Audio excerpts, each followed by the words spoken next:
Hi, I'm Christine Williams. I'm here in the reefs.com booth at MACNA San Diego 2016. We're here with our friend Colin Foord, who's going to help us talk a little bit about the show. And actually, I'm really glad that I caught you, because when I was walking around the show, I was lamenting the fact that there wasn't a whole lot to photograph. And then, of course, you pulled your camera out and showed me some ridiculously amazing photos of some fluorescent corals. So Yeah. I would love if you could explain to me how you got those shots. Sure. So I'm doing fluorescence photography right now, and in order to do fluorescence photography, you need to have two things. Okay. You need to have a dichroic filter for your flash, and so this is basically a piece of glass that has a blue filter on it. Mm-hmm. So it tunes the wavelength of your flash similarly to the way like a blue LED would work, except the flash is you get a much brighter source of light, so you can take pictures a lot easier than just using your LEDs. So you're essentially limiting the light that you're providing to sort of an actinic. So this is gonna filter your blue wavelengths to somewhere between like 420, 480 nanometers, and then the other thing that you need is you need to have a yellow filter on your lens. And the yellow filter blocks the blue wavelengths. So when I take a picture, I get the blue light from the flash, it hits the coral, and then the light goes through the yellow filter, which filters out the blue, and then the camera picks up the fluorescence of the coral. Right. So it really helps accentuate the yellows and the oranges, the greens especially, and I think it's a pretty easy way to take photographs, because you can rely on having the flash. I'm using a wireless flash, so that gives me a little bit more angle. It's tough if you have it mounted up on top of the camera. Right, right. And so that gives me a little bit more control. And yeah, I've just been going around. I also have I don't have it on my camera at the moment, but I have a lens port that I use so that I can actually get the lens down into the water.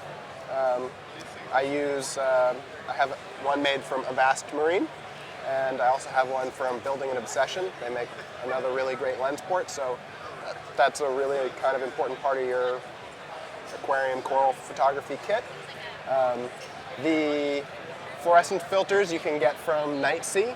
You Google Night Sea. That's Charles Mazel? Charles Mazel. And so you can get the different filters cut for whatever your flash, and different yellow filters for whatever thread size your lens is. Right, and Charles actually, so Charles and Night Sea has been around forever, and I think most people know it because of the flashlights and the glasses that he was making from forever ago. So aside from just the photographic equipment, just being able to view your tank that way and really pop out the fluorescence. Yeah, no, it's a great way to get some really kind of artistic, high contrast. It's not really the type of photography you want to be doing for WYSIWYG photos. It's not really a product. No, not at all. It's the opposite of that. Yeah, right. But everybody loves the blue LED effect, and they like the yellow glasses, and so if you can get that in your photography, it can make some really nice pictures. So what, so far, out of all the things that you shot today, what has been your favorite? Boy, that's a really difficult question. All right, pick a few. I've really enjoyed taking pictures of some of the mushrooms that, so Coral Morphologic is named after the corallomorphs. So I have a soft spot for mushrooms. And we don't have a lot of really crazy mushrooms in Miami. Right. So it's nice to actually see some of these things firsthand that you see on the internet. So if you're shooting this way, do you find that things like texture are emphasized, or do you find that they're not? Does it play? I think it emphasizes the texture. Yeah, definitely. And for something like that, where the mushroom, that is something that would really be enhanced, I think. Yeah, especially like with the rhodactis, you've got a lot of texture. Yeah, that's exactly what I'm thinking. And if I'm shooting with one flash, I can use the positioning to accentuate the shadows. Yes. Which you can really see the texture of the corals a lot. So yeah, there's a lot of kind of creative things that you can do to make your pictures kind of stand out.